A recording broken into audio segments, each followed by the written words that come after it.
বন্যা কবলিত এলাকাগুলো থেকে ধীরে ধীরে পানি নামতে শুরু করেছে, তবে এখনও নিচু এলাকার কয়েক লাখ মানুষ পানিবন্দী। ওইসব এলাকায় খাদ্য ও বিশুদ্ধ পানির সংকট দেখা দিয়েছে, ছড়াচ্ছে পানিবাহিত নানা রোগ। অনেক এলাকা এখনও বিদ্যুৎ বিচ্ছিন্ন। রাষ্ট্রীয় বিভিন্ন বাহিনীর হাতে গুম হওয়াদের ব্যাপারে দ্রুত তথ্য চেয়েছে ভুক্তভোগী পরিবারগুলো। শুক্রবার আন্তর্জাতিক গুম প্রতিরোধ দিবস উপলক্ষে কেন্দ্রীয় শহীদ মিনারে আয়োজিত মানববন্ধনে এই দাবি জানানো হয়।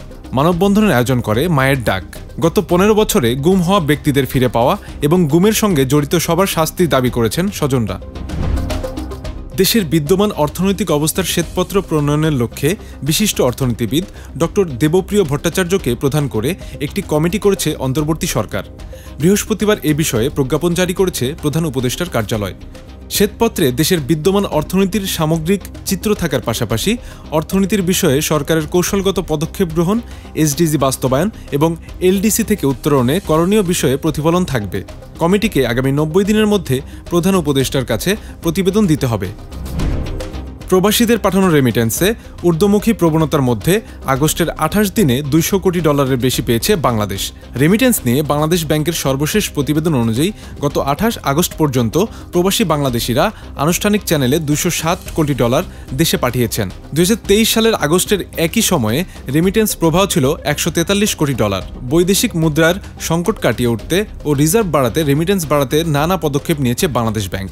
গত কয়েক মাসে এসব পদক্ষেপের ফলে দেশে আসা প্রবাসী আয় বা রেমিটেন্সে ইতিবাচক প্রভাব পড়েছে।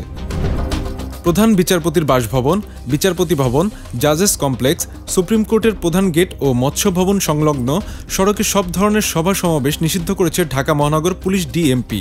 বৃহস্পতিবার ডিএমপির একটি গণবিজ্ঞপ্তিতে কথা জানানো হয়েছে। জনশৃঙ্খলা রক্ষার্থে আগামীকাল থেকে পরবর্তী নির্দেশ না দেওয়া পর্যন্ত ওইসব এলাকায় সব ধরনের সভা সমাবেশ, মিছিল, শোভাযাত্রা, বিক্ষোভ প্রদর্শন ইত্যাদি নিষিদ্ধ করা হয়েছে। এর আগে গত ২৬ আগস্ট সচিবালয় ও প্রধান উপদেষ্টার বাসভবন, যমুনার আশেপাশে যে কোনো ধরনের সভা সমাবেশ, মিছিল, শোভাযাত্রা, বিক্ষোভ প্রদর্শন নিষিদ্ধ করেছে ডিএমপি। রাওয়ালপিন্ডিতে বৃষ্টির কারণে বাংলাদেশ পাকিস্তান টেস্ট সিরিজের দ্বিতীয় ম্যাচের প্রথম দিন স্থগিত। স্থানীয় সময় সকাল ৯:৩০টায় টস হওয়ার কথা থাকলেও বৃষ্টির কারণে তা করা সম্ভব হয়নি। এদিকে প্রথম টেস্ট জিতে সিরিজে লিড নিয়েছে বাংলাদেশ।